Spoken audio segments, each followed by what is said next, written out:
नमस्कार दोस्तों। बाबा साहब ने 14 अक्टूबर 1956 को बौद्ध धर्म की दीक्षा ग्रहण की और उसी दिन अपने लाखों अनुयायियों को अपने हाथों से बौद्ध धर्म की दीक्षा प्रदान की। बौद्ध धर्म के समूचे इतिहास में यह प्रथम क्रांतिकारी कदम था जब किसी उपासक द्वारा उपासक उपासिकाओं को धम्म दीक्षा प्रदान करने का इतिहास रचा गया। जिस दिन बाबा साहब ने बौद्ध धर्म अपनाया था उसी दिन उन्होंने अपने अनुयायियों को 22 प्रतिज्ञाएं भी दिलाई थी ताकि उनके अनुयायी पुनः हिंदू धर्म के शिकंजे में न जकड़ जाएं, क्योंकि हिंदू धर्म वर्ण व्यवस्था, जाति पाति, विषमता, छुआछूत तथा जन्म से ऊंच नीच मानने वालों का धर्म है। प्रश्न उठता है कि बाबा साहब द्वारा अपने अनुयायियों को दिलाई गई 22 प्रतिज्ञाओं में ऐसा कौन सा रहस्य छिपा है जिससे बाबा साहब बौद्ध धर्म को शुद्ध, विशुद्ध तथा परिशुद्ध रखना चाहते थे। देखिए उनकी 22 प्रतिज्ञाओं की सूची ये है। इन 22 प्रतिज्ञाओं के बल पर कहा जा सकता है कि हिंदू धर्म तथा बौद्ध धर्म का ढालमेल नहीं हो सकता है। लोग ब्रह्मा, विष्णु तथा महेश की पूजा करते हुए भी अपने को अम्बेडकरवादी कहते थे। रामकृष्ण की पूजा करते हुए भी अपने को अम्बेडकरवादी कहते थे। इस घपलेबाजी से बचने के लिए ही बाबा साहब डॉक्टर अम्बेडकर जी की ये 22 प्रतिज्ञाएं बड़े काम की चीज है। इनमें प्रथम प्रतिज्ञा में कहा गया है कि मैं ब्रह्मा, विष्णु और महेश को कभी भगवान नहीं मानूंगा और न ही मैं उनकी पूजा करूंगा। आज के वीडियो में उनकी पहली प्रतिज्ञा के बारे में समझने की कोशिश करते हैं। बाबा साहब ने क्यों कहा कि मैं ब्रह्मा, विष्णु और महेश को कभी भगवान नहीं मानूंगा और न ही उनकी पूजा करूंगा? क्या ब्रह्मा, विष्णु तथा महेश पूजा के पात्र थे भी? इस प्रश्न का उत्तर किसी अन्य साहित्य से न देकर हिंदू धर्म के साहित्य से ही दिया जाना सही होगा। ब्रह्मा, विष्णु और शिव के कारनामों का वर्णन भविष्य पुराण में किस प्रकार दिया गया है? देखिए, ब्रह्मा अपनी पुत्री को, विष्णु अपनी माता को और शिव अपनी बहन को पत्नी बनाकर श्रेष्ठता को प्राप्त हुए। पुराणानुसार ब्रह्मा की उत्पत्ति विष्णु की नाभि से निकले कमल से हुई बतलाई गई है। इन्होंने अपनी ही बेटी सरस्वती के साथ अनुचित संबंध कर इस जगत की रचना की। पहले ब्रह्मा के 5 सिर थे, किंतु शिव ने उनमें से एक को अपनी अनामिका उंगली से काट डाला व तीसरी आंच से निकली हुई ज्वाला से जला दिया। श्रीमद् भागवत तृतीय खंड अध्याय 12 में लिखा है कि मैत्रेय कहते हैं कि हे विदुर, हम लोगों ने सुना है कि ब्रह्मा ने अपनी काम रहित मनोहर कन्या सरस्वती की कामना कामोन्नत होकर की।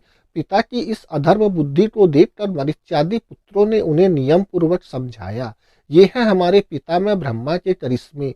अब आप ही बतलाएं कि ब्रह्मा जी जगत के पिता है या माता, अथवा दूसरे शब्दों में ही कहें कि हम लोग ब्रह्मा जी के पुत्र हैं या दौहित्र।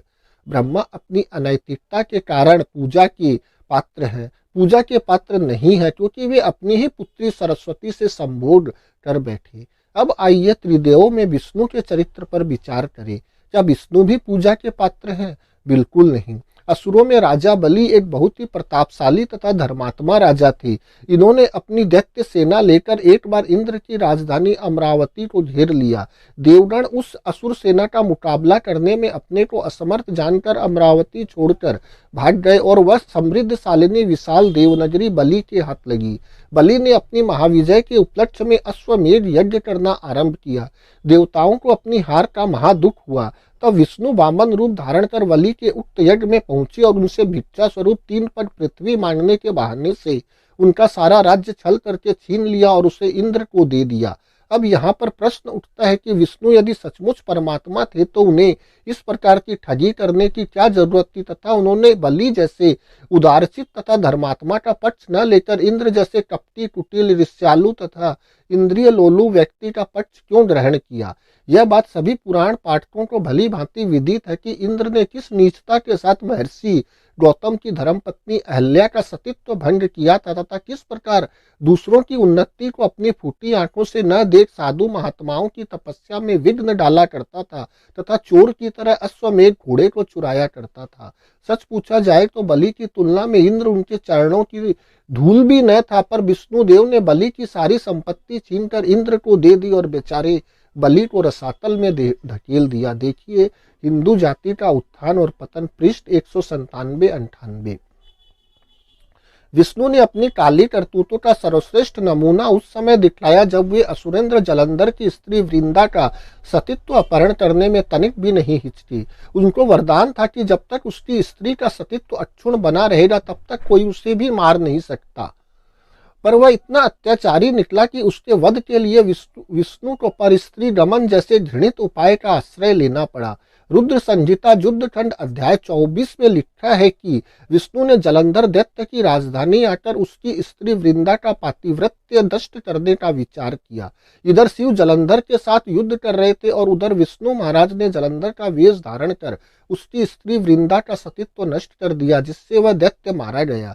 जब वृंदा को यह छल मालूम हुआ तो उसने विष्णु से कहा कि तुम्हारे ऐसे आचरण पर धिक्कार है। अब तुमको मैं भली भांति जान रही, देखने में तो महासाधु जान पड़ते हो, पर हो तुम मायावी अर्थात महाछली। दूसरा श्लोक देखिए। अरे दैत्यों के शत्रु तथा दूसरे का धर्म बिगाड़ने वाले महानीच सठ, मेरे दिए हुए परम विषाक्त साप को अंगीकार कर। श्रीमद् भागवत महापुराण अष्टम 4 अध्याय 1 श्लोक 1 से 7 के अनुसार मैत्रेय जी कहते हैं, विदुर जी स्वयंभव मनु के महारानी शतरूपा से प्रियव्रत तथा उत्तानपाद इन 2 पुत्रों के अलावा 3 कन्याएं आकुति, देवहिति, प्रसूति हुई थी। आकुति ने अपने सगे भाई प्रियव्रत से शादी कर ली। आकुति ने प्रियव्रत के संसर्ग से 2 जुड़वा बच्चों को जन्म दिया, जिसमें एक लड़का और दूसरी लड़की थी। लड़के का नाम विष्णु और लड़की का नाम दक्षिणा रखा गया। विष्णु ने अपनी सगी जुड़वा बहन दक्षिणा से शादी कर ली। दक्षिणा आगे चलकर धन की देवी लक्ष्मी कहलाई और विष्णु को भगवान बना दिया गया। लक्ष्मी ने विष्णु के संसर्ग से 12 लड़कों को जन्म दिया और 12 लड़कों की मां को लक्ष्मी अर्थात धन की देवी बनाकर पुरोहित वर्ग ने समाज पर थोप दिया। देखिए हिंदू धर्म की विडंबनाएं, पृष्ठ 12, इंकोडिया पब्लिकेशन, जयपुर, राजस्थान।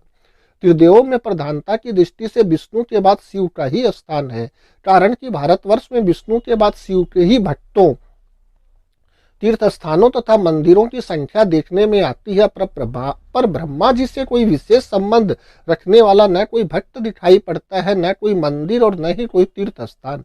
यदि ब्रह्मा जी से संबंध रखने वाला कोई तीर्थ स्थान जैसे कि पुष्कर हो भी, तो अपनी अप्रसिद्धि के कारण किसी गणना के योग्य भी नहीं। मत्स्य पुराण अध्याय 151 श्लोक 31 में पार्वती ने शिव के बारे में बताया है कि यह शिव पर नारियों का लंपट देवता है, अर्थात यह महाव्यभिचारी है।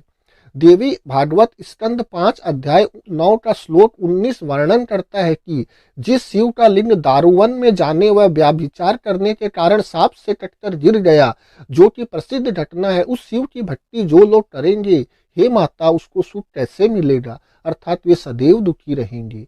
पद्म पुराण 30 खंड अध्याय 755 कलकत्ता का कथन है कि लिंग रूपी शिव की पूजा पाखंडियों में ही मान्यता प्राप्त करेगी। बाबा भोलानाथ जी के सामर्थ्य की कलई तो तभी खुल गई जब उन्होंने दैत्यों से छल करके अमृत ले लेने वाली मोहिनी के कामीजनों को पागल बना देने वाली रूप लावण्य पर अपना सारा विवेक खो दिया। देखिए श्रीमद् भागवत स्कंद 8 अध्याय 12। जब बाबा विश्वनाथ ने सुना कि विष्णु ने मोहिनी का रूप धारण कर दैत्यों से अमृत ठग लिया है, तो उन्हें उनका रूप देखने की इच्छा हुई और वे चट नंदीश्वर की पीठ पर सस्त्रीक सवार होकर सीधे वैकुंठ लोक पहुंच गए और विष्णु से अपनी इच्छा प्रकट की। विष्णु शिव की अभिलाषा पूरी करने के अभिप्राय से शीघ्र अदृश्य हो गए और एक उपवन में गेंद उछाल उछाल कर क्रीड़ा करती हुई मोहिनी दिखाई पड़ी। उस कामिनी के तीर जैसे तीक्ष्ण कटारों की विषम चोट खाकर महादेव हतबुद्धि हो गए और दौड़कर उसे पकड़ा और अपने हृदय से लगा लिया, पर वह उनके बाहुपास से अपने को छुड़ाकर भाग निकले। श्रीमद् भागवत के इस श्लोक को देखिए, अर्थात हे महाराज, तदंतर देवों में श्रेष्ठ शंकर के दोनों बाहुओं के बीच से अपने को छुड़ाकर वह नारायण निर्मिता विपुल नितंबनी माया भाग चली। अपने बैरी कामदेव से मानो परास्त होकर महादेव जी भी विचित्र चरित्र वाले विष्णु के मायामय मोहिनी रूप के पीछे पीछे दौड़ने लगे।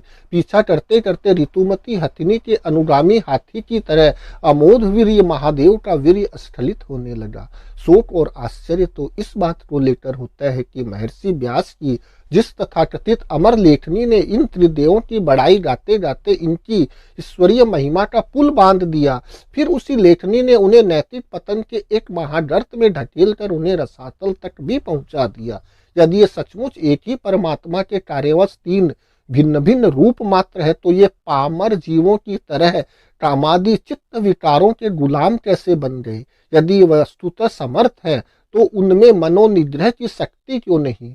ये कुछ ऐसे प्रश्न हम लोगों के हृदय में अपने आप उठ जाते हैं जिनका संतोषजनक उत्तर मिलना कठिन हो जाता है। देखिए, हिंदू जाति का उत्थान और पतन, पृष्ठ 202 से 204। अतः महामना ज्योतिबा फूले की पुस्तक गुलामगिरी में ब्रह्मा बेटी डैश डैश है, वह पूजा का पात्र कैसे हो सकता है?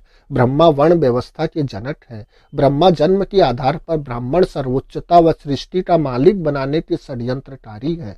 गुण और ज्ञान दोनों से रहित होने पर भी ब्राह्मण को पूजनीय मानने की परंपरा को बल प्रदान करने के दोषी हैं। धर्म के नाम पर समाज में असमानता, अन्याय, अनाचार की बुनियाद डालने के गुनहगार हैं। देखिए, हिंदू धर्म की विडंबनाएं, लेखक आर के अंकोदिया, पृष्ठ 18। विष्णु भी चालाक, छली, कपटी, दुराचारी तथा अवसरवादी थे, तथा शिव तो इतने कामुक थे कि वे मोहिनी के पीछे पीछे दौड़ने लगी। क्या इतनी मानवीय कमजोरियों के रहते ये भगवान कहलाने के अधिकारी हैं? भगवान तो उसे कहते हैं जो काम, क्रोध, लोभ, द्वेष तथा मोह को भग्न कर दे। अतः विश्व के 6 महामानवों में सम्मिलित भारत के एकमात्र बाबा साहब डॉक्टर अंबेडकर ने अपनी पहली प्रतिज्ञा में बिल्कुल सटीक एवं सही कहा कि मैं ब्रह्मा विष्णु महेश को कभी भगवान नहीं मानूंगा और न ही उनकी पूजा करूंगा। धन्यवाद।